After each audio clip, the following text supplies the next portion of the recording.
Vis dar prisimenu tą akimirką, kai mano gyvenimas pasidalijo į prieš ir po. Tai nebuvo tada, kai Tomas man įteikė skyrybų dokumentus. Tai nebuvo tada, kai persikėliau į tą mažytę butą, kur sienos buvo tokios plonos, kad galėjau girdėti kaimynų kvėpavimą. Ne, tai nutiko prieš 3 mėnesius antradienio popietę, kai senutės kaulėti pirštai apsivijo mano riešą ir niekaip nepaleido.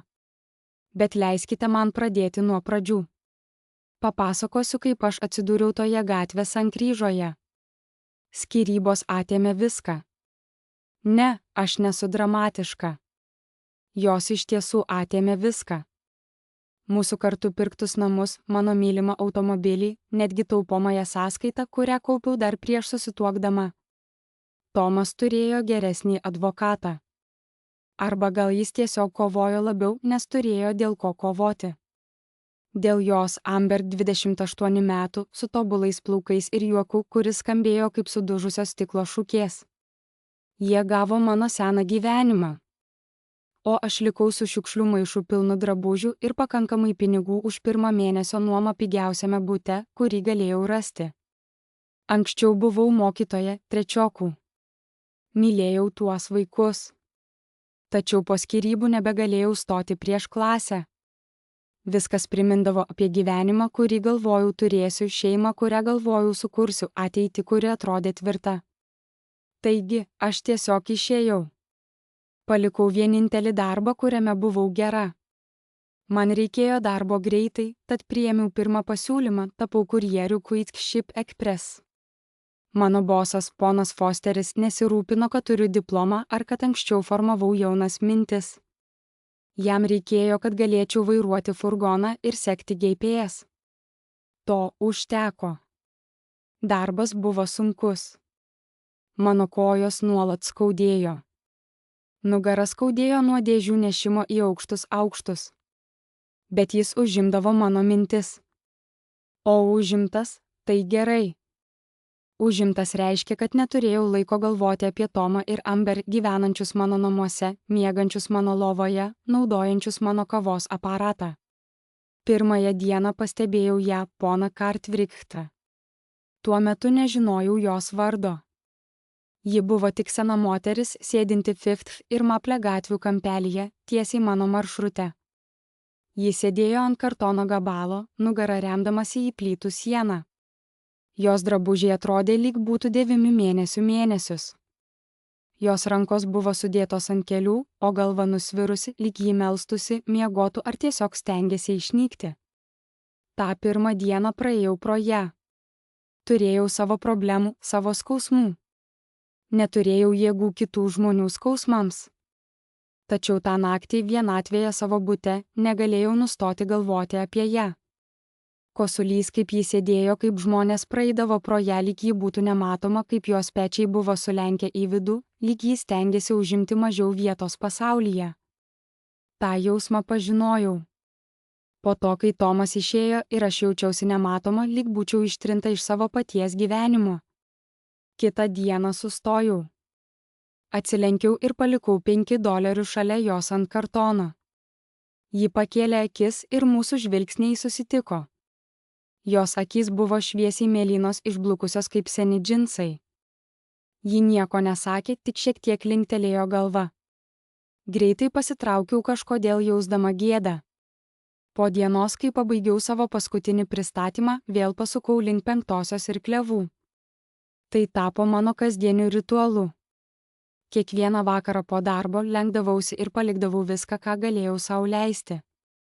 Kartais tai būdavo $10, kartais $3 ir sumuštinis iš degalinės. O kai labai prastai sekdavosi ir turėdavau sumokėti nuomą, palikdavau tik granolos batonėlį iš savo pietų. Ji niekada nekalbėdavo, nesikreipdavo į mane su prašymais, tiesiog linktelėdavo ar šypsodavosi. Ir kažkaip tai buvo pakankama. Pasaulyje, kuriame viskas atrodė neteisinga, ši maža gėrybė atrodė teisinga. Tai praėjo 3 mėnesiai. 3 mėnesius keitėmės tyliais linktelėjimais ir mažais gestais. Pradėjau suprasti jos dienos ritmą. Ji kiekvieną rytą pasirodydavo prie kampo 7. Išlikdavo ten iki sutemos. Niekada nelaikydavo plakato, niekada nesikreipdavo į praeivius. Ji tiesiog egzistavo, lyg būtų kraštovaizdžio dalis. Kartais galvodavau apie ją. Ar ji turi vaikų? Kur ji miega? Kaip žmogus sulaukęs 70 metų atsiduria sėdintis gatvės kampelyje. Bet aš niekada neklausiau. Kai kuris skausmai yra per daug asmeniniai, per giliai įsišaknyję. Aš tai supratau geriau nei dauguma. Šiandien atėjo kitokios naujienos. Pabaigiau savo paskutinį pristatymą 6:30 min. Mano kojo šaukė iš skausmo. Kišenėje turėjau $8, tai buvo viskas, ką galėjau skirti iki atlyginimo rytoj. Kaip įprasta, žingsniavau link 5-osios ir klevų, jau ruošdamasis palikti pinigus. Bet kažkas atrodė kitaip. Ponia Kartvrikti sėdėjo savo įprastoje vietoje, tačiau nebuvo linkusi žemyn. Ji stebėjo gatvę. Tikrai stebėjo. Jos akys judėjo pirmyn ir atgal, lyg ieškodamos kažko ar kažko. Kai ji pamatė mane artėjant, jos kūnas sustingo. Mano skrandis staiga suvirpėjo. Kažkas negerai. Pasišalindamas kaip visada palikau pinigus. Ir tada tai įvyko. Jos ranka iššoko ir sugriebė mano riešą. Išgirdau šūksnį. Jos pirštai buvo tokie ploni, kad jaučiau kiekvieną kaulą, tačiau jos sukibimas buvo neįtikėtinai stiprus. Ji pritraukė mane arčiau, jos blyškios mėlynos akys tiesiog įsmeigtos į mano. Iš arti galėjau pamatyti, kaip ji bijo. Tu padarei man tiek daug, ji sušnabždėjo. Jos balsas buvo šiurkštus, lyg ji nebūtų jo naudojusi metų metus. Nekelk kojos namo šiąnakt, mano širdis pradėjo plakti greičiau. Ką? Nakvok viešbutyje, jis skubiai pasakė, jo sukibimas sugriežtėjo. Rytoj parodysiu tau kažką, bet šiąnakt prašau negrįžk namo, bandžiau švelniai atsitraukti. Žmonės ėjo pro šalį, bet niekas nesidomėjo. Tiesiog dar viena keista benamė, galbūt manė jie. Aš nesuprantu. Apie ką tu kalbi, jos akys nervingai šoko aplink. Ne, čia. Per daug metų. Tiesiog pasitikėk manimi, vaikas. Aš stebiu. Aš laukiu. Ir šiąnakt nutiks kažkas blogo, jei tu grįši namo, šaltas baimės jausmas apėmė mane. Kaip tu žinai, kas nutiks, bet ji tiesiog papurtė galvą ir paleido mano riešą.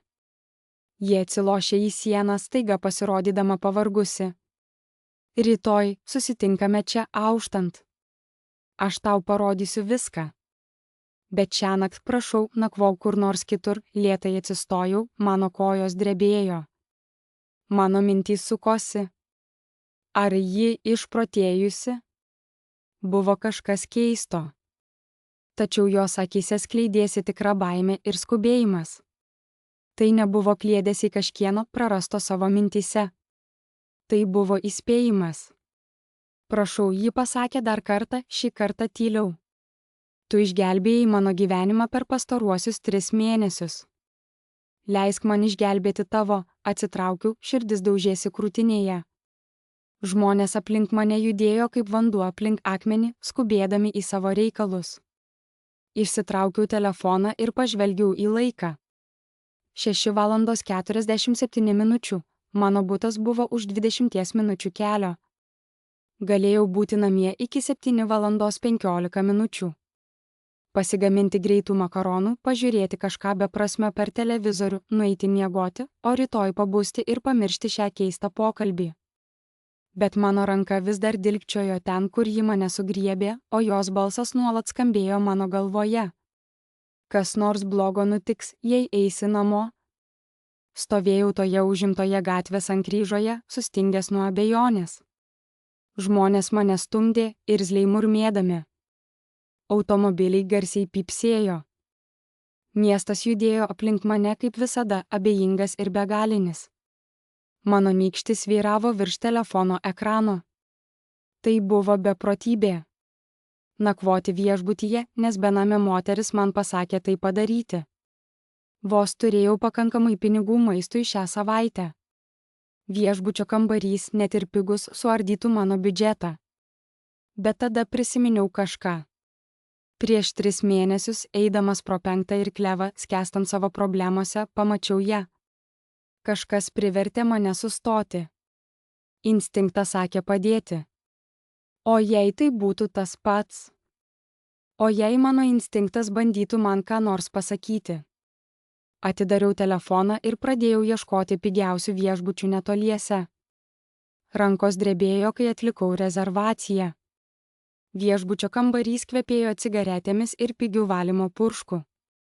Ant lovos už tiesalo buvo dėmių, apie kurias nenorėjau galvoti, o televizorius rodė tik 3 kanalus. Bet tai buvo saugu, arba bent jau taip tikėjausi. Sėdėjau ant lovos krašto, žiūrėdamas į telefoną. Tai buvo beprotybė.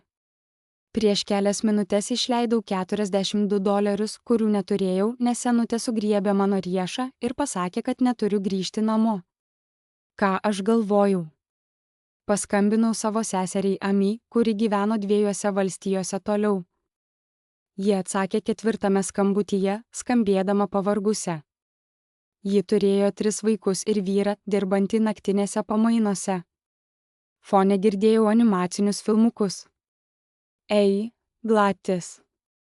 Kas naujo? Atidaręs burną norėjau viską papasakoti, tačiau sustojau. Ką aš išvis pasakyčiau? Tai skambėjo absurdiškai mano galvoje. Nieko. Tiesiog norėjau pasitikrinti. Tu gerai. Skambės keistai, aš gerai. Tiesiog pavargau nuo darbo, kalbėjome 5 minutes apie niekingus dalykus. Kai padėjau ragelį, tyluma viešbučio kambaryje pasidarė sunkesnė nei anksčiau. Bandžiau miegoti. Tikrai stengiausi. Bet kiekvieną kartą, kai uždariau akis, regėjau ponios Cartwright veidą, baimę jos akyse, jos nevilties sugriebimą už mano riešo, tai kaip ji sakė, kad nutiks kažkas blogo.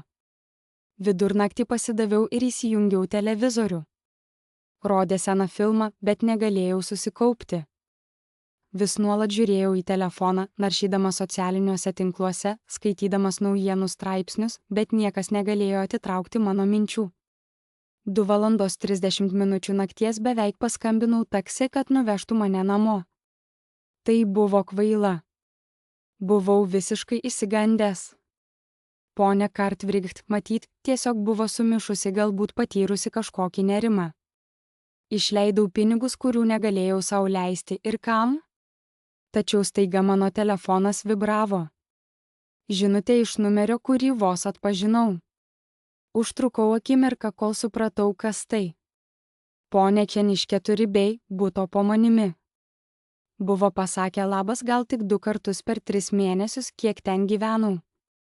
Žinutė skelbė, ar viskas gerai? Lauke stovi policijos automobiliai. Įvyko kažkas, atsisėdau taip greitai, kad kambarys pasisuko aplink. Pirštai drebėjo, kai paskambinau jai. Ji atsakė iš karto. Gladice, kur esi? Aš ne namuose. Kas vyksta? Kažkas įsilaužė į tavo butą šiąnakt, jos balsas skambėjo aukštai ir išsigandus. Ponia Patterson girdėjo triukšmą apie 11 valandą ir iškvietė policiją. Jie išlaužė tavo duris, Glatus. Viskas sugriauta, mano skrandis pasisuko. Ką? Policija vis dar čia. Jie klausia, ar kas nors žino, kur esi. Jie nori su tavimi pasikalbėti, negalėjau kvėpuoti. Ponia Cartwright buvo teisė. Ji buvo teisė. Glatis, ar tu čia? Taip, aš čia. Pasakyk jiems, kad esu saugi. Rytoj atvyksiu į nuovadą, ar žinai, kas tai padarė? Ar esi pavojuje? Nežinau, sušnibždėjau. Nieko nežinau, po pokalbio tiesiog sėdėjau toje purvinoje viešbučio kambaryje, visas kūnas drebėjo. Kažkas įsilaužė į mano butą. Išlaužė duris, sunaikino viską, o aš būčiau buvusi ten. Jei ponia Cartwright nebūtų mane įspėjusi, būčiau miegojusi savo lovoje, kai jie atėjo. Paskambinau į policijos nuovadą ir kalbėjau su pareigūnu vardu Rodriguez. Jis buvo malonus, bet profesionalus. Paprašė atvykti ryte, kad duočiau parodymus ir pažiūrėčiau, kas buvo pavogta. Ar buvo pavogta kažkas vertingo? Paklausė. Neturiu nieko vertingo, pasakiau atvirai. Tik pagrindiniai baldai ir drabužiai. Tai keista, mama. Pasak pareigūnų, tai neatrodo kaip įprastas įsilaužimas. Nieko akivaizdžiai nebuvo pavogta. Tavo televizorius vis dar ten, tavo nešiojamas kompiuteris, tačiau viskas buvo įsibarstę. Spintelės tuščios, spintos apverstos, net tavo čiužinys apverstas, lyg kas nors ieškojo kažko konkretaus. Mano kraujas užšalo. Ieškojo ko? Būtent to mes tikimės, kad galėsi pasakyti, neturėjau atsakymų. Po pokalbio atsiguliau atgal viešbučio lovoje ir žiūrėjau į vandens pažymėtą lubų. Mintys sukosi, bet niekur nėjo kaip žiurkėnas rato. Kas galėtų įsilaužti į mano butą? Neturėjau priešų. Neturėjau nieko vertingo pavogti. Buvau niekas, tik išsiskyrusi siuntų vairuotoja, bandanti išgyventi. Tačiau ponia Kartvrikta kažkaip žinojo. Kažkaip ji žinojo, kad jie ateina. Naktį nemiegojau, stebėjau, kaip dangus pamažu keičiasi iš juodos į pilką per plonos užuolaidas. 5:30 minučių nebegalėjau laukti. Pasirengiau, įsiregistravau iš viešbučio ir pasukau link 5 ir Klevų gatvės. Miestas pamažu bunda. Keletas ankstyvųjų darbuotojų skubėjo pro šalį su kavos puodeliais. Pristatymai keliuose skambėjo kaip lėktuvai, o šaltas, drėgnas oras apgaubė miestą. Tamsoje, tarp plikų medžių šakų sėdėjo ponia Cartwright. Jos vieta buvo ta pati, tačiau šiandien ji atrodė kitaip, budri ir pasitikinti savimi. Jos akys spindėjo ir kai pamačiau ją artėjant, ji lėtai linktelėjo, tarsi būtų laukusi mano atėjimo. Atsisėdau šalia jos ant šalto šaligatvio, širdis plaka kaip pašėlusi. Tu buvai teisė, pasakiau, kas nors įsilaužė į mano butą praėjusią naktį. Žinau, ji tyliai atsakė. Kaip tu tai žinojai? Ponia Cartwright ilgai žiūrėjo į mane, tarsi bandydama perskaityti mano mintis. Galiausiai ji tarė, nes aš stebėjau tave ir žmonės, kurie stebėjo mane, mano oda sušalo. Ką tu kalbi? Ne, čia. Ji greitai apžvelgė tuščią gatvę, per daug atvira. Eikime, ji pasiūlė, netikėtai lengvai pakildama nuo suolelio, kuris atrodė per daug didelis jos silpnai figūrai. Aš šokau ant kojų ir pasekiau jos pavyzdžiu. Eidami tyliai pasukome į šoninės gatvės, kurių anksčiau nebuvau pastebėjusi. Po 3 blokų sustojome mažame parke, kur buvo tik žaliuojanti veja, keletas suolelių ir keletas nušalusių medžių. Ponia Cartwright atsisėdo ant suolelio, o aš prisėdau šalia jos, jausdamasi įsitempusi kaip stygos. Aš esu Helen Cartwright, ji pradėjo, o prieš 30 metų aš liudijau prieš vieną iš pavojingiausių nusikalstamų organizacijų rytų pakrantėje, aš sušalau. Ši silpna senutė, vilkinti suplėšytais drabužiais, buvo nuvertusi nusikaltėlius. Po teismo man turėjo pasiūlyti liudytojų apsaugą, ji tęsė. Norėjo man suteikti naują vardą, naują gyvenimą, perkelti mane toli, tačiau aš atsisakiau, nes turėjau tai, ko jiems reikėjo. Įrodymus? Tikrus įrodymus galinčius sunaikinti visą organizaciją, o ne tik uždaryti kelis narius. Ir negalėjau rizikuoti, kad tie įrodymai dings kažkur vyriausybinėje bylos sistemoje. Tai ką tu padarei? Paklausiau. Aš juos paslėpiau. Paslėpiau saugioje vietoje ir likau šalia, kad juos apsaugotų. Aš tapau nematoma. Tapau tuo, ką tu matei. Bename, kuriuo žmonės vaikšto, net nepastebėdami. Jau 30 metų sėdžiu toje pačioje vietoje, stebėdama ir laukdama, kad niekas niekada nerastų to, ką saugau. Mano mintys sukosi. Bet ką tai turi bendra su manimi? Kodėl kas nors įsilaužė į mano butą? Helen veidas pasidarė liūdnas. Nes prieš 3 mėnesius tu pradėjai kasdien man palikti pinigų. Tas pats laikas, ta pati rutina. Ir kažkas tai pastebėjo. Kas? Organizacija, prieš kurią liudijau. Jie niekada manęs nepamiršo. Jie ieškojo manęs visus šiuos metus, bandydami rasti įrodymus, kuriuos paslėpiau. Jie turėjo žmonių stebinčių mano seną kampą, tikėdamiesi, kad aš kada nors sugrįšiu. Daugumą dienų niekas nesustodavo, kad į mane pažiūrėtų. Aš buvau nematoma, kaip ir turėjau būti. Ji trumpam nutilo, o jos balsas tapo dar tyliau. Tada tu pasirodei kiekvieną dieną kaip laikrodis. Jauna moteris, kuri akivaizdžiai neturėjo daug pinigų, bet sustodavo kiekvieną dieną, kad duotų man, ką galėjo. Tai juos sudomino. Jie pradėjo tave sekti, fotografuoti, atlikti patikrinimus. O Dieve, sušnibždau. Jie sužinojo, kad neseniai išsiskyrusi, kad tavo buvęs vyras yra, ji sustojo.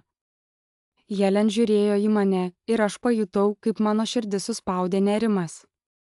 Tavo buvęs vyras turi ryšių su jais, Glatis, pradėjo ji švelniu balsu. Nors tie ryšiai nėra giliai įsišaknyje, jų pakanka. Jie samdė jį, kad patikrintų tavo butą, norėdami sužinoti, ar tu dirbi su manimi, ar aš tau daviau įrodymus. Tomas buvo įsivėlęs į tai. Jis jiems davė raktus. Jo žodžiai skambėjo kaip šaltas dušas. Praėjusią naktį 3 vyrai apsilankė mano bute, kol aš turėjau miegoti. Jie ieškojo bet kokių ženklų, kad žinojau apie Helen, apie įrodymus, apie viską. Pajutau, kad mane apėmė pyktis ir bejėgiškumas. Bet aš nieko nežinojau, pasakiau. Tiesiog bandžiau būti maloni. Žinau, vaiku, ji atsakė. Būtent todėl aš turėjau tave įspėti. Tu šioje situacijoje esi nekalta, tačiau jie to nežino. Kol nesugebėsi įsitikinti, kad nesukeliamas pavojus, tu esi pavojuje. Mes susiliko tyliai, kol šalia praeidamas šunų vedžiotojas net nepažvelgė į mus, aš susimąsčiau, kiek daug nematomų žmonių egzistuoja pasaulyje. Kiek istorijų slepiasi tiesiog prieš visų akis. Kas dabar bus, galiausiai paklausiau. Helen paėmė mano ranką, jos oda buvo plona kaip popierius, tačiau jos gripas buvo tvirtas. Dabar turi pasirinkimą. Tu gali tiesiog išeiti. Eiti pas policiją, pasakyti jiems viską, ką tau sakiau, ir leisti jiems spręsti situaciją. Tikriausiai tave laikys apsaugos priemonėms kurį laiką. Tu būsi saugi, ji pažvelgė man į akis ir aš pamačiau ten kažką neįprasto, stiprybę ir ryžtą, viltį. Arba tu gali man padėti užbaigti tai, ką pradėjau prieš 30 metų. Aš turėjau išeiti. Bet sėdėdama ten parke šalia Helen, klausydama jos istorijos, pajutau, kaip kažkas manyje pasikeitė. 3 mėnesius buvau auka. Tomas auka. Skyrybų auka. Gyvenimo auka. Galbūt buvau pavargusi būti bejėgė. Ką turėčiau daryti? Paklausiau. Helen stipriai paspaudė mano ranką, tada paleido. Pirmiausia, turi suprasti, į ką įsitrauki. Tai nenuotykiai. Šie žmonės pavojingi. Jie jau žudė. Ir vėl žudys, jei jausis, kad kas nors kelia jiems grėsmę. Bet aš jiems niekas. Aš nieko nežinau. Dar ne, atsakė Helen. Bet jei padėsi man, tu sužinosi. Ir tai tave padarys pavojinga. Tai padarys tave taikiniu. Aplink prabėgo bėgikas su ausinėmis, visiškai nesuvokdamas, kas vyksta vos už 3 pėdų. Rytas vis šviesėjo ir netrukus parkas prisipildė žmonių, vedančių šunis, geriančių kavą, gyvenančių savo saugų gyvenimą. Pasakyk man viską, tariau. Nuo pat pradžių. Helen lėtai linktelėjo ir aš mačiau, kaip jis staiga pasijuto pavargusi, lyg mintis apie praeitį ją išvargino. Prieš 30 metų aš nebuvau benamė. Dirbau buhalterė laivybos kompanijoje, vadinamoje Riverside Logistics. Atrodė, kad tai įprasta verslo veikla. Sandėliai, sunkvežimiai, dokumentai. Aš tvarkiau finansus, sekiau išlaidas, pildžiau mokesčius. Nieko jaudinančio, Ji padarė pauzę, stebėdama, kaip balandis maitinasi pabiriais trupiniais. Bet po maždaug 6 mėnesių pradėjau pastebėti keistus dalykus. Pinigai, kurie nesusijungė. Siuntos, kurios buvo siunčiamos į neegzistuojančias adresus. Helen prisiminė, kaip viskas prasidėjo. Mokydamasi apie įmones ir jų finansus, ji niekuomet nesitikėjo, kad atsidurs tokioje tamsioje istorijoje. Pirmasis šokas buvo, kai ji nepavyko rasti jokių mokėjimų tiekėjams įrašų. Iš pradžių ji manė, kad tai tiesiog netvarkinga apskaita, tačiau kiekvienas pasikapstimas atskleidė vis daugiau netvarkų. Ką ji atrado? Riverside Logistics buvo tik fasadas. Įmonė buvo naudojama narkotikams, ginklams ir pinigams perkelti visoje rytų pakrantėje. Jie nelegalius krovinius supakuodavo į teisėtus siuntinius, kurdavo suklastotas sąskaitas ir netikras kompanijas pinigams išplauti. Helen turėjo prieigą prie visko, kiekvienos operacijos, kiekvieno siuntinio, kiekvieno purvino dolerio.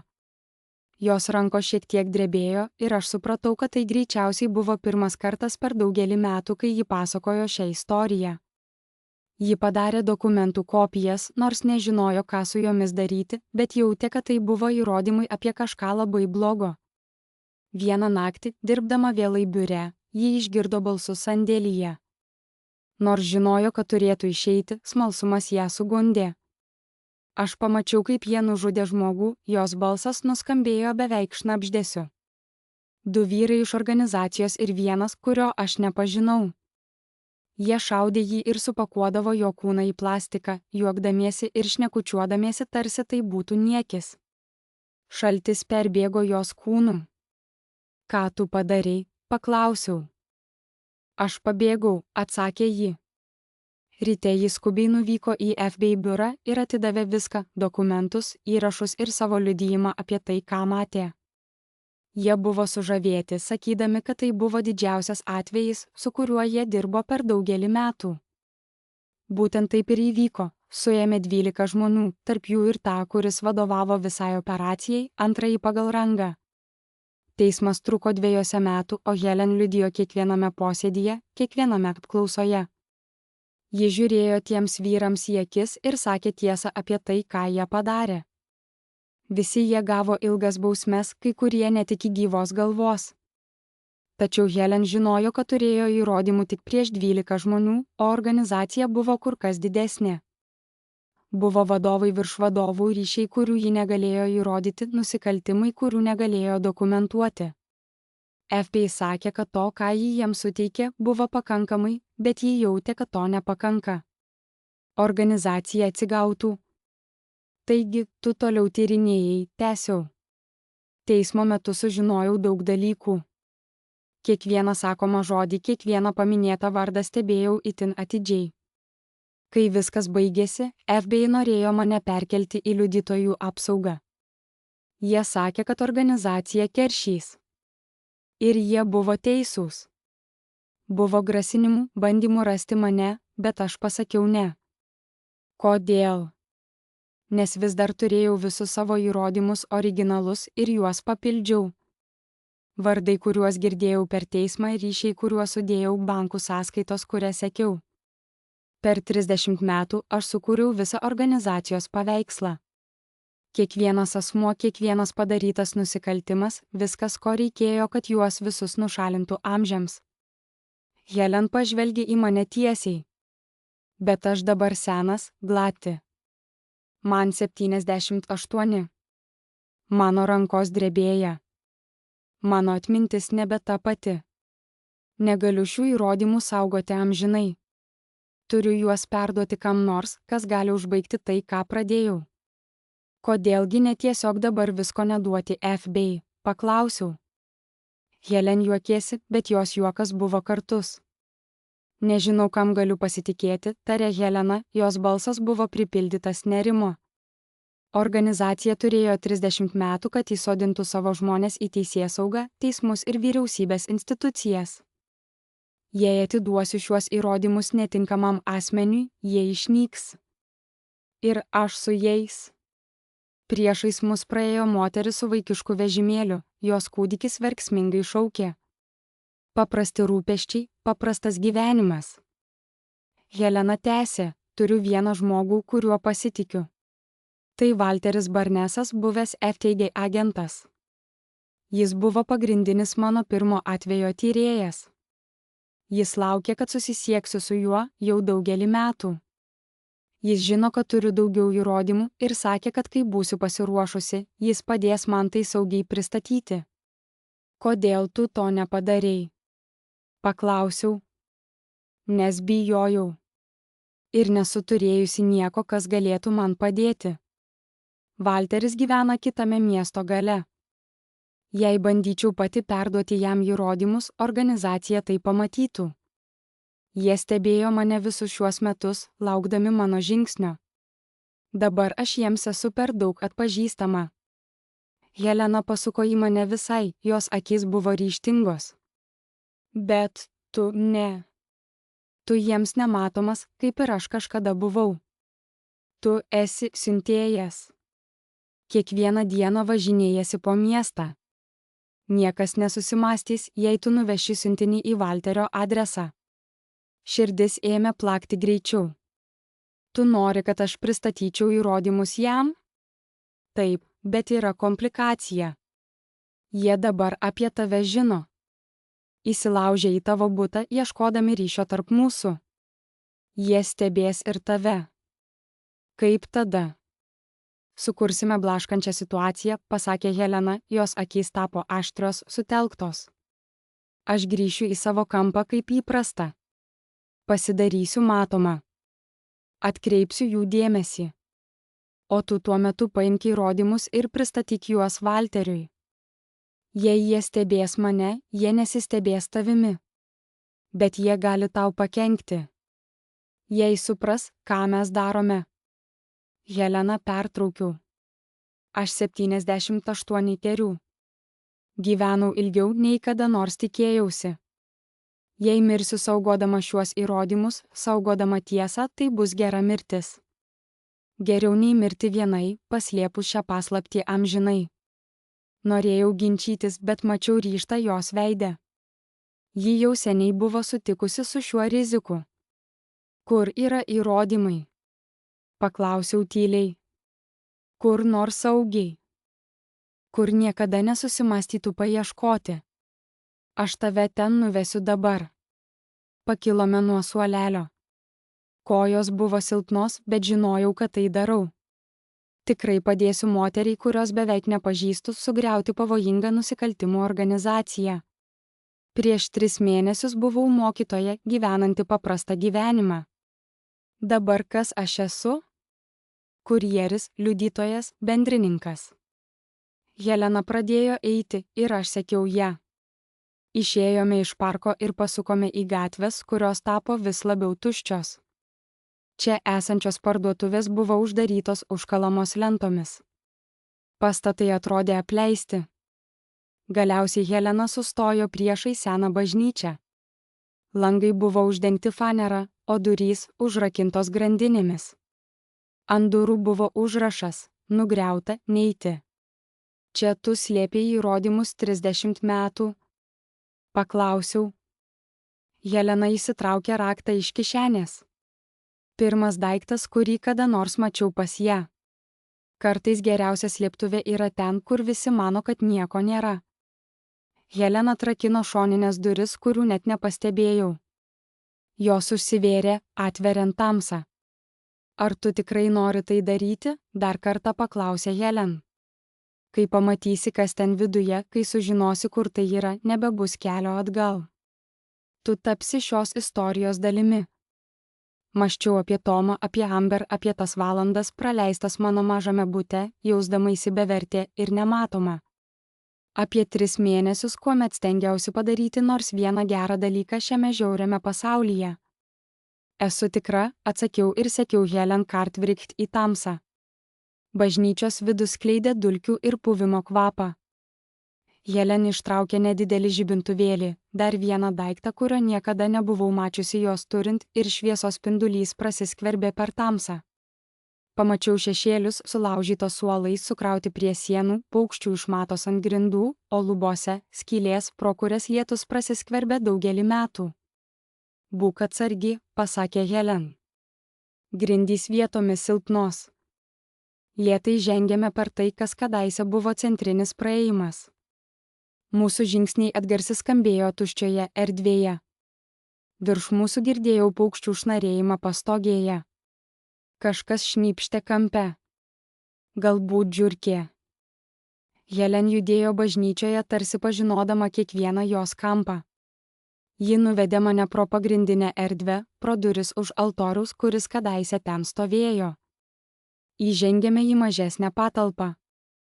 Galbūt tai buvo buvusi ofisas ar vieta, kur kunigas ruošdavosi pamaldoms. Patalpoje nebuvo nieko išskyrus dulkes ir keletą sulaužytų baldų. Helen priėjo prie tolimos kampo ir atsiklaupė, jo senos kelius traškėjo. Ji švelniai palietė grindis, kol rado tai, ko ieškojo. Padėk man su šiuo, tarė ji. Atsiklaupiau šalia jos. Ji atrado lentą, kuri atrodė šiek tiek kitaip nei kitos, naujesnė, mažiau nusidėvėjusi. Kartu mes ją pakėlėme. Po ja buvo metalinė dėžutė, tokia, kokią galėtum naudoti svarbiems dokumentams saugoti. Helen atsargiai ją ištraukė, tarsi tai būtų brangenybė. Ir matyt, taip ir buvo. Ši dėžutė talpino 30 jos gyvenimo metų. 30 metų baimės, drąsos ir ryžto. Ji atidarė dėžutę. Viduje buvo krūvos popieriaus, visi surūšiuoti į segtuvus ir sujungti gumelėmis. Buvo nuotraukų, kai kurios juodai baltos, kai kurios spalvotos, visos rodė žmonės vietose, kurių nesupratau. Ten buvo mažų užrašų knygelių, pilnų Helen rašysenos vardų, datų ir skaičių. Buvo džespė atmintinės, turbūt apie 10, kiekviena pažymėta datomis. O dugne gulėjo seni kasetės, tokios, kurių niekas jau nenaudojo. Tai viskas, švelniai pasakė Helen. Vardai, datos, banko sąskaitos, siuntimo įrašai, pokalbių įrašai, susitikimų nuotraukos. Aš užfiksavau kiekvieną nusikaltimą, kurį galėjau įrodyti. Kiekvieną dalyvaujantį asmenį, kiekvieną plaunamą dolerį, kiekvieną neteisėtą siuntą, kiekvieną žmogžudystę, žiūrėjau į dėžutės turinį. Atrodė taip įprastai, tiesiog popieriai, nuotraukos ir sena technologija. Bet tai simbolizavo sugriautas gyvybės, įskaidytas šeimas ir teisingumo laukimą trunkantį 30 mečius. Kodėl tu tai laikai čia? Paklausiau. Apleistoje bažnyčioje. Todėl, kad bažnyčios yra šventos vietos, net jei jos apleistos. Dauguma žmonių jų nepalies iš pagarbos arba dėl prietarų. O šią konkrečią bažnyčią pažinojau kunigą, kuris ją rūpinosi, tėvą Michaelą. Jis buvo geras žmogus. Jis padėjo man paslėpti šią informaciją prieš mirdamas. Ir niekada niekam to nesakė. Helen atėjo čia kartą per savaitę, kad patikrintų ir pridėtų naujų duomenų, kai sužinodavo ką nors naujo. Nieko niekada niekas nesugadino, tvirtino ji, atidarydama dėžę. Palaipsniui pradėjo traukti daiktus, parodydama, kas slepiasi kiekvienoje skiltyje. Šios aplankai, finansiniai dokumentai, fiktyvios įmonės, netikri sąskaitų faktūros, pinigų keliai. Šios nuotraukos rodo susitikimus tarp organizacijos narių ir korumpuotų pareigūnų. Šiuose užrašų knygelėse yra visų dalyvavusių šiame reikale vardai ir adresai. O šios juostos ji pakėlė vieną kasetę, yra pokalbiai, kuriuos įrašiau per pirminį tyrimą. Pokalbiai, kurių FBI niekada negirdėjo, nes nepasitikėjau visais toje tarnyboje. Kaip mes tai perduosime Walteriui Barnesui? Negalime nešti dėžės. Tai per daug akivaizdu. Reikia viską sudėti į įprastą maišą, tokį, kokį neštume pristatymo maršrutu. Galbūt kuprinė kažką, kas nekrenta į akis. Išsitraukiau telefoną. Koks jo adresas? Paklausiau. Helen, prisimindama iš atminties, pasakė. Patikrinau žemėlapyje. Walteris Barnesas gyveno apie 40 minučių kelio autobusu. Reikėjo praeiti pro keletą stotelių, per judrias gatves ir ramės gyvenamąsias vietas. Kada turėčiau eiti? Šiandien. Dabar. Kuo ilgiau lauksime, tuo pavojingiau bus. Helen pradėjo atsargiai perpakoti įrodymus į metalinę dėžę. Bet pirmiausia, turime pasiruošti. Turime užtikrinti, kad žinotum, ką daryti. Sėdėjome dulkėtame apleistos bažnyčios grindinyje ir Helen išdėstė planus žingsnis po žingsnio. Aš paimsiu įrodymus į savo darbo kuprinę, tą, kurią naudoju kiekvieną dieną pristatymams. Pasirinksiu savo įprastą autobuso maršrutą, tarsi vyksiu į darbą. Valterio adresu aš pasibelsiu į duris ir pasakysiu būtent šiuos žodžius. Helen mane siuntė. Laikas, Valteris žinos, ką tai reiškia. Helen sakė, kad jis laukia šios dienos daugelį metų. Jis paims įrodymus ir žinos, ką su jais daryti. O, tu? Ką tu darysi? Paklausiau. Aš grįšiu į savo kampą. Ten sėdėsiu kaip visada. Jei kas nors stebi, o jie tikriausiai stebi, jie matys mane savo įprastoje vietoje. Neturės jokios priežasties galvoti, kad kas nors pasikeitė. Bet kas, jei jie ateis pas tave, mano balsas buvo nervingas. Helen šypsena buvo liūdna, bet rami. Tada aš susitvarkysiu. Turėjau gerą gyvenimą, glatus. Ilgiau nei dauguma ir aš praleidau 30 metų saugodama šią tiesą. Jei tai kainuos man gyvenimą, kad galiausiai ją atskleisti, aš su tuo susitaikau, mano akyse sušvito ašaros. Nenoriu, kad tau kas nors nutiktų. Žinau, vaikai, bet kai kurios dalykai yra didesni už vieną žmogų. Tai yra didesnis už mane. Tai didesnis už tave. Tai buvo apie teisingumą visiems tiems žmonėms, kuriuos sužeidė nusikaltėliai. Apie tai, kad jie negalėtų pakenkti niekam kitam. Helen buvo teisūs. Jaučiau, kad ji teisi, tačiau vis tiek buvo nepatogu rizikuoti jo saugumu. Praleidome kitą valandą kruopščiai apžvelgdami kiekvieną detalę. Helen man davė Valterio telefono numerį, jei prireiktų.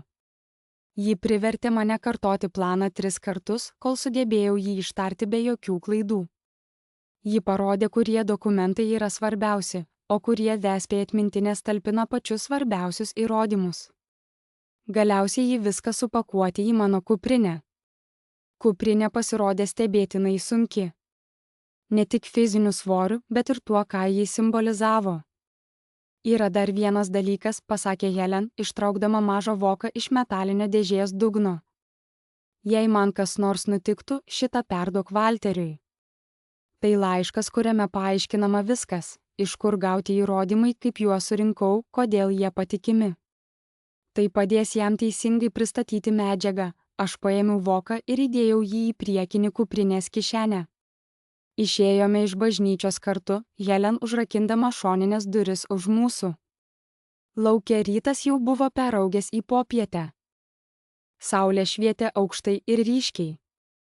Žmonės jau ėjo, vairavo, gyveno savo gyvenimus. Paprasti žmonės su paprastomis problemomis. Mes tyliai ėjome atgal į 5 ir Klevo gatvės. Mano kuprinė atrodė tarsi sverianti 100 svarų.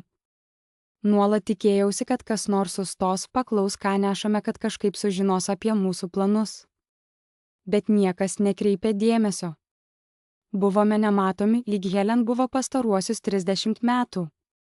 Pasiekus 5 ir Klevo gatvių kampą, Helen sustojo. Jie atsisuko į mane, o aš pamačiau jos veidę kažką, ko anksčiau nesu matęs - viltį. Ačiū, tyliai tarė ji, už tai, kad mane pastebėjai, kai visi kiti žiūrėjo į kitą pusę. Už tai, kad rūpinaisi, kai turėjai visus pagrindus to nedaryti. Tu išgelbėjai mano gyvenimą būdamas malonus. Dabar prašau tavęs išgelbėti daugelį kitų gyvenimų būdamas drąsus. Apsikabinau ją atsargiai, bijodamas, kad ji gali sulūžti. Ji mane apkabino atgal, jos plonos rankos buvo stebėtinai stiprios. Būk atsargi, šnabždėsiu jį. Pasitikėk savo instinktais. Jei kas nors atrodo ne taip, neslėpk to. Aš pasitikiu. Ir, glatis, kai tai baigsis, kai bus saugu, eikime vakarieniauti. Tikroje restorane. Aš už savo sąskaitą, Nusišypsojau pro ašaras. Man tai patiktų, Helen sėdo į savo įprastą vietą, įsitaisydama ant kartono, kaip darė kiekvieną dieną. Bet kas stebėjo, matytų, kad viskas atrodo visai normaliai. Tik dar viena diena ant kampo. Aš pakoregavau kuprinę ir pradėjau eiti link autobusų stotelės. Stengiausi nežiūrėti atgal. Sutelkiau dėmesį į tai, kad žingsniuočiau normaliai, kvėpuočiau ramiai, kad atrodytume kaip paprastas žmogus, einantis savo reikalus. Buvau 3 kvartalų atstumų, kai pajutau tai. Ta dilgčiojimą sprando gale, kai kažkas stebi tave. Atsitiktinai apžvelgiau aplinką, stengdamasis nebūti akivaizdus. Tada pamačiau tamsų automobilį. Jis stovėjo per gatvę, variklis dirbo, langai tamsinti, niekas nesikėlė ir nesėdo, tiesiog sėdėjo ten. Mano širdis pradėjo plakti greičiau. Ar tai jie? Ar mane seka? Pasukau kampą, žengdama greičiau. Autobuso stotelė buvo už 2 kvartalų. Iš tolo mačiau suolelį, ženklą ir keli žmonės laukiančius autobuso. Saugumas skaičiuje? Reikėjo tik prieiti prie jų. Už nugaros išgirdau atsidarant automobilio dureles. Pradėjau bėgti. Mano kojos smūgiavo į šaligatvį, o kuprinė kiekvieną žingsnį smarkiai trenkėsi į nugarą. Joje buvo 30 metų paslapčių. Už mane skambėjo žingsniai. Jaučiau, kad tai ne vienas žmogus, o keli, skubantys link manęs. Nebuvau pasukusi galvos, žvilgsnis atgal tik sulėtintų mano žingsnius. Autobuso stotelė buvo už 1 kvartalo. Mačiau žmonės paprastus, laukiančius popietinio autobuso. Jei tik galėčiau prie jų prieiti, jei tik galėčiau pasislėpti minioje. Gladys, tas balsas sustabdė mane tarsi plaktuku. Pažinojau jį. Atsisukau, stengdamas įkvėpuoti. Tomas stovėjo už 20 pėdų, atrodė baisiai blyškus, neapsikirpęs, vilkintis tomis pačiomis drabužiais, kuriomis ko gero buvo apsirengęs ir vakar. Už jo stovėjo 2 nežinomi vyrai, apsirengę tamsiais kostiumais, jų veiduose nemenkiausios emocijos. Tai buvo tie vyrai, kurie už pinigus daro baisius dalykus. Gladys, prašau, tarė Tomas, jo balsas drebėjo. Tiesiog sustok. Tiesiog pasikalbėk su mumis. Nekreipkite į mane dėmesio, mano balsas drebėjo, tačiau laikiau kojas tvirtai ant žemės. Žmonės autobuso stotelėje pradėjo mus pastebėti. Moteris išsitraukė telefoną.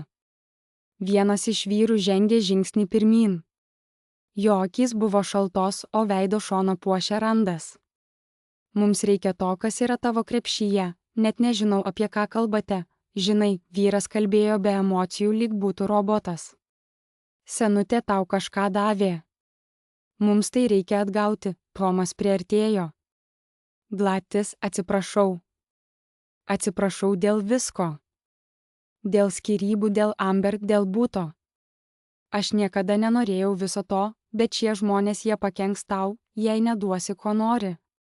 Jiems pakenks ir man. Prašau. Žiūrėjau į savo buvusį vyrą, kurį mylėjau 7 metus ir jaučiau tik pasibjaurėjimą. Tu jiems atidavei raktus į mano butą. Padėjai jiems įsilaužti, kol aš turėjau miegoti, nežinau, kad jie tai darys. Jie sakė, kad tik nori pasižiūrėti. Sakė, kad bus tylus, kad tu net neįtars, tu pasibjaurėtinas, pasakiau.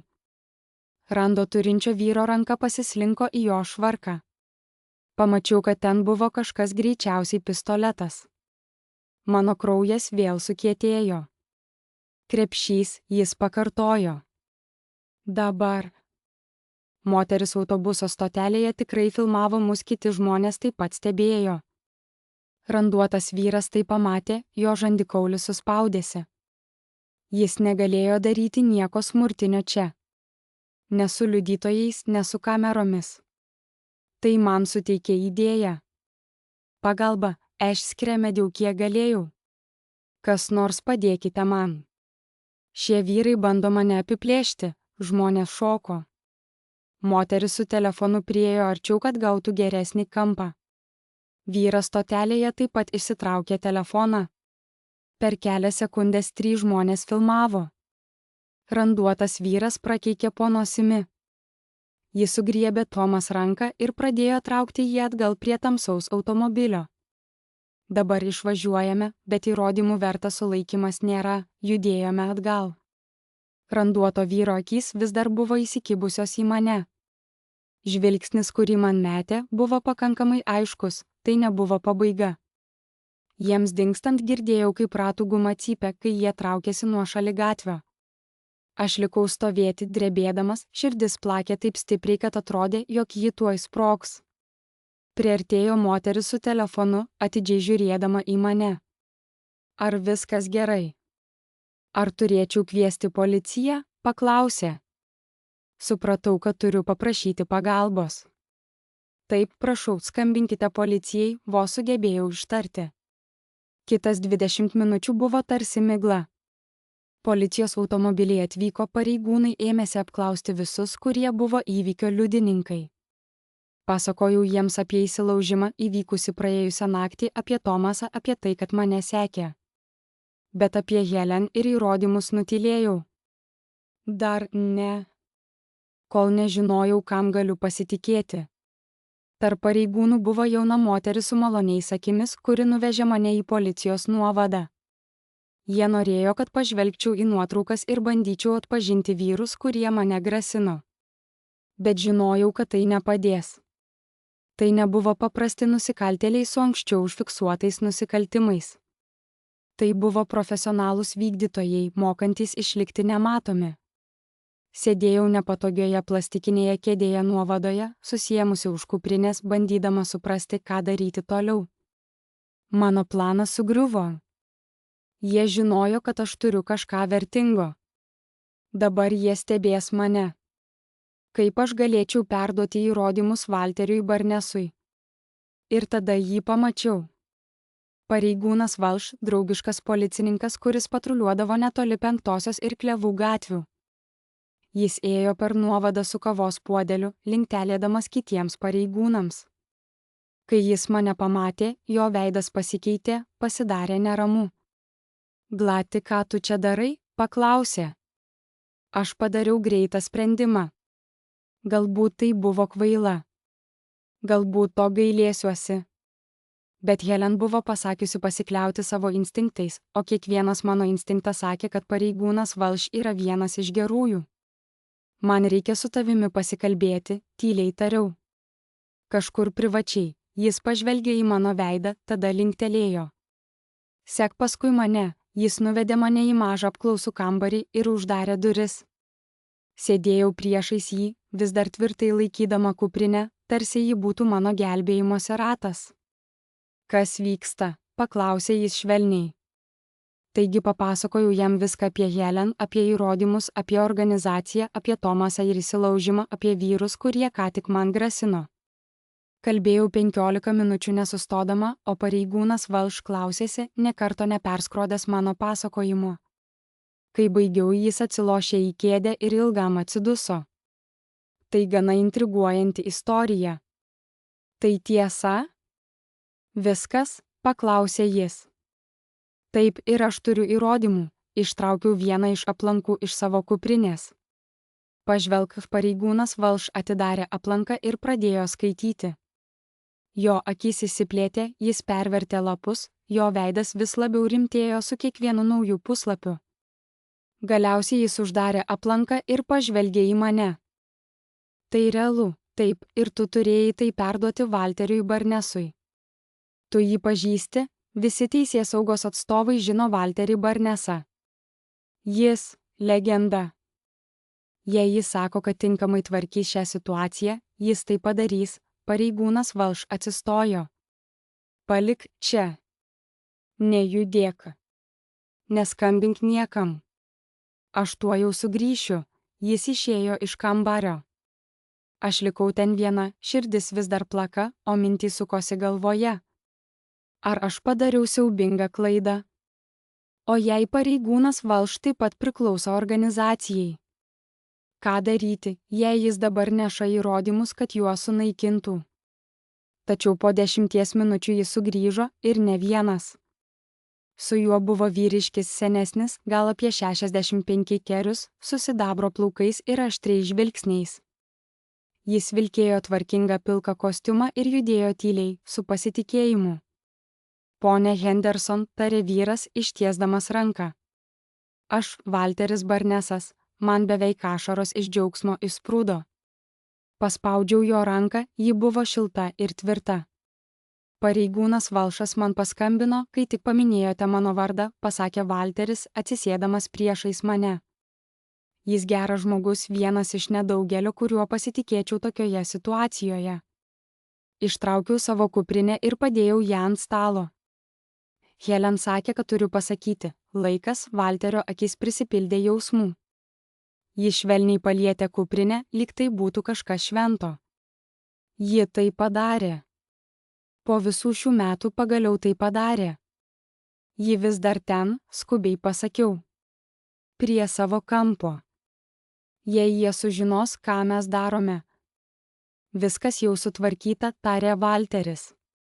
Pareigūnas Valšas atsiuntė 2 man patikimus pareigūnus, kad ją pasiimtų. Jie atves ją čia, apsimesdami, kad klausinėja apie jūsų įsilaužimą. Ji bus saugi. Walteris atidarė mano kuprinę ir pradėjo atsargiai traukti jos turinį. Jo ranko šiek tiek drebėjo, kai jis peržiūrėjo aplankus, nuotraukas, vespėj atmintines. Tai nuostabu, jis sušnibždėjo. Tai viskas.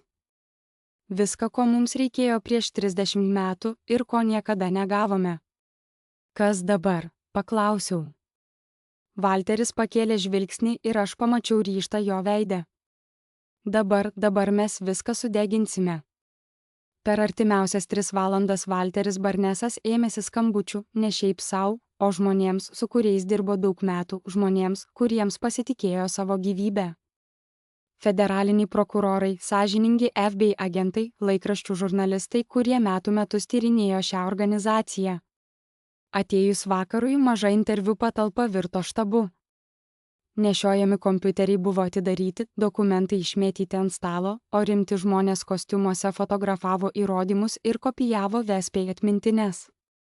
FBI agentė, vardu Morrison, atsisėdo šalia manęs.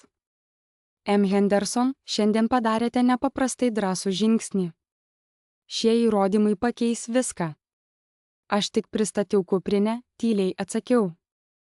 Helen yra drąsi, sutiko Morrison. Ji pasitikėjo jumis dėl priežasties. Ji matė kažką jumise, kas privertė ją pasitikėti pačia svarbiausia savo gyvenimo dalimi. Po 20 minučių pareigūnas Valšas įvedė Helen į kambarį. Ji atrodė maža ir pavargusi, tačiau kai pamatė Walterį Barnesą, laikantį jos įrodymus, jos veidas nušvito. Walterį, jis sušnibždėjo. Helen, atsakė jis, atsistodamas ir priėjęs prie jos, jie apsikabino kaip seni draugai. Tu tai padarei po tiek laiko. Pagaliau tai padarei. Mes tai padarėme, Helen pataisė, žiūrėdama į mane. Blatus ir aš. Priėjau prie jos ir paėmiau už rankų. Jos rankos drebėjo, tačiau ji šypsojosi. Tikra šypsena. Pirmą kartą nuo tada, kai ją pažinau. Ar viskas gerai? Paklausiau. Aš laisva, ji paprastai atsakė. Pirmą kartą per 30 metų aš esu laisva. Ta naktį prasidėjo sulaikymų maratonas.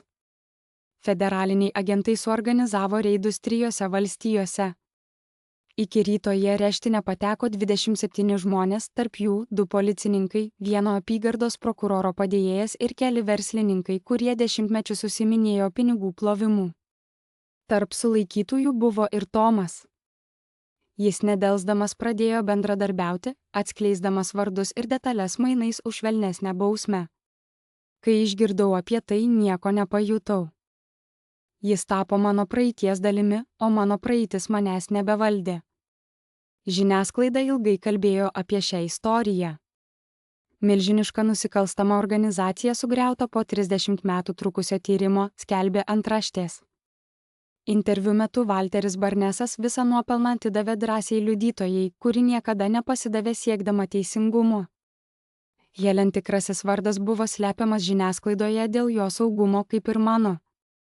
Mes buvome tik šaltiniai oficialiuose pranešimuose, tačiau abu žinojome, ką padarėme. Po 2 mėnesių vėl stovėjau priešais klasę. Šį kartą ne trečiokams, o vidurinės mokyklos moksleiviams mokykloje, kuri specializuojasi padėti vaikams, kurie liko už borto. Vaikams, kurie žinojo, ką reiškia būti nematomiems. Pirmąją dieną pasakiau jiems, ką išmokau, kartais mažiausi geri poelgiai sukuria didžiausius pokyčius. Niekada nežinai, kada pasirinkimas iš tikrųjų pamatyti, ką nors gali išgelbėti jų ar tavo gyvenimą. Po pamokų nuvažiavau į mažą butą kitame miesto gale. Tai nebuvo tas mažytis būstas, kuriame gyvenau anksčiau, tai buvo geresnis, saugesnėme rajone. Dabar galėjau sau leisti. Pinigai gauti už pagalbą suardant organizaciją nebuvo milijonai, bet užteko tvarkingam naujam gyvenimui pradėti. Helen atidarė duris, vilkėdama švarius drabužius ir nuoširdų šypseną. Jos butas buvo paprastas, bet jaukus. Ji buvo priaugusi svorio. Sveiko svorio. Jos rankos vis dar truputį drebėjo, bet akys buvo šviesios ir aiškios. Kaip tik laiku, pasakė ji, apkabindama mane.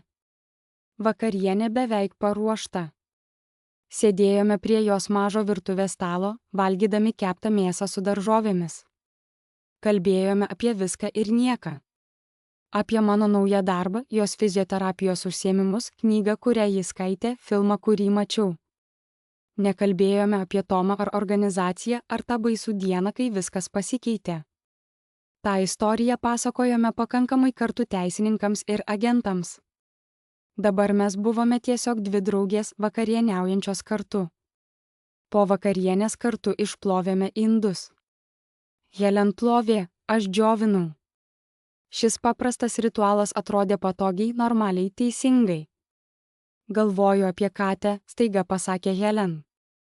Visada norėjau vienos, bet anksčiau niekada negalėjau jos prižiūrėti, turėtum, pasakiau. Visiems reikia kažko, kam galėtų rūpėti. Ji pažvelgė į mane tomis šviesiai mėlynomis akimis. Tu rūpinaisi manimi, kai man to labiausiai reikėjo. Niekuomet to nepamiršiu, aš išgelbėjau tave, priminiau jai. Mes išgelbėjome vieną kitą, patikslino Helen.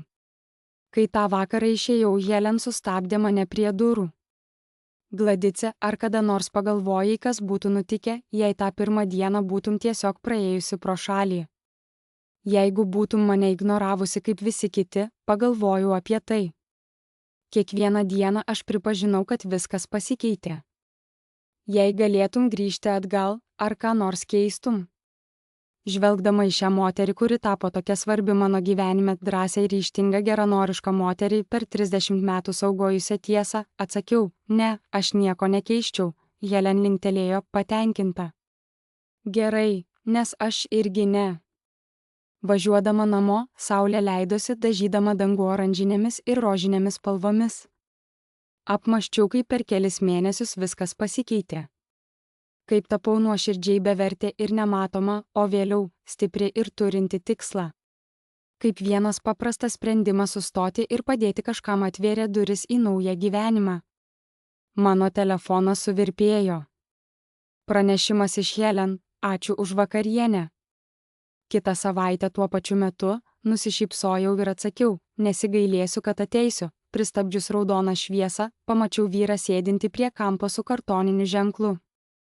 Dauguma žmonių važiavo pro šalį, net nepažvelgdami, bet aš jį išvydau. Iš tiesų išvydau. Kai šviesa pasikeitė į žalią, sustojau. Išlipau iš mašinos ir priėjau prie jo. Paduodamas jam $20 banknotą, jis pažvelgė į mane nustebęs. Ačiū, jis tyliai tarė. Nėra už ką, atsakiau. Dabar supratau, ką Helen bandė man išmokyti. Kad gerumas yra svarbus. Kad matyti žmonės yra svarbu. Kad kartais mažiausi gestai sukuria bangas, kurios plinta toliau nei galime įsivaizduoti. Grįžau į automobilį ir tęsiau kelionę namo. Vakaras buvo nuostabus. Oras vėsus. Ir po ilgų laikų pajutau, kad esu būtent ten, kur turėjau būti. Ne todėl, kad viskas buvo tobulai. Nebuvo. Ne todėl, kad visos mano problemos buvo išspręstos. Ne, jos nebuvo. Bet todėl, kad išmokau kažką svarbaus, kad visi mes turime galę keisti gyvenimus. Pasirinkti gerumą vietoje abejingumo, matyti žmones vietoj to, kad praeitumėme pro šalį. Ir tai padarė visą skirtumą. Praėjus 6 mėnesiams po visko, Helen ir aš stovėjome prieš seną bažnyčią. Miestas nusprendė ją renovuoti ir paversti bendruomenės centru. Jie paklausė Helen, ar ji nori dalyvauti ceremonijoje, kai bus pradėti darbai. Ji sutiko, bet tik jei aš ją lydėsiu. Stebėjome, kaip statybininkai nuėmė grandinės nuo durų. Ta erdvė, kuri laikė tiek daug paslapčių, greitai vėl prisipildys juoko ir gyvenimo. Vaikų programomis, kaimynų susirinkimais, žmonių susibūrimais. Tai tinkama, tyliai pasakė Helen. Ta vieta tiek ilgai saugojo tiesą. Dabar jį saugos bendruomenė, suspaudžiau jos ranką. Tu saugojai tiesą. Ta vieta, tik sienos, ji nusišypsojo. Galbūt. Bet kartais mums visiems reikia sienų, už kurių galėtume pasislėpti, kol būsime pakankamai stiprus, kad stovėtume atvirai. Ji buvo teisi. Abu buvome slėpęsi. Helen savo kampe, aš savo mažame bute, abu nematomi ir išsigandę. Bet dabar mes nebeslėpėmės. Išėję iš bažnyčios, pagalvojau apie savo pačios istorijos pavadinimą. Kaip jis skambėtų, jei kas nors jį pasakytų, po skyrybų radau naują darbą. Ir kiekvieną dieną palikdavau šiek tiek pinigų senyvo amžiaus moteriai, kuri akivaizdžiai badavo. Vieną dieną, kai vėl atsiklaupiu, jis taiga sugriebė mano ranką ir sako, tu tiek daug padarei man. Negrįžk namo šią naktį. Pasilik viešbutyje. Rytoj aš tau parodysiu kažką, tai ką ji man parodė, pakeitė viską. Helen atskleidė, kad gerumas kuria ryšius. Kad drąsa gali gyventi pačiose netikėčiausiose vietose. Kartai žmonės, kurie atrodo silpniausi, iš tikrųjų yra patys stipriausi. Ji priminė, kad daryti teisingus dalykus retai kada būna lengva, tačiau tai visada verta.